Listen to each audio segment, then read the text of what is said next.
M12-liittimen kehityksessä keskityttiin parantamaan liitosrajapintojen tärinän kestoa raideliikenteessä. Tämä liitin korvasi aiemman RJ45-liittimen, joka tiedettiin olevan tärinän kestoltaan heikompi. M12-liittimen myötä ohjaimen liitoksen parantunut tärinän kesto ja luotettavuus vähentävät häiriö- ja vikatilanteiden mahdollisuutta raidepuolella.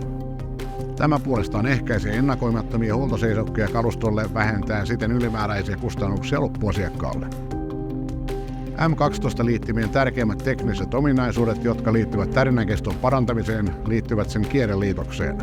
Tämä kierreliitos on suunniteltu kiristymään luotettavasti kaikissa olosuhteissa.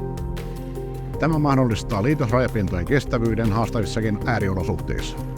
Kierreliitin on suunniteltu kestämään kosteutta, tärinää, iskuja ja suuria lämpötilavaihteluja, jotka ovat tyypillisiä raidepuolen toiminnoissa.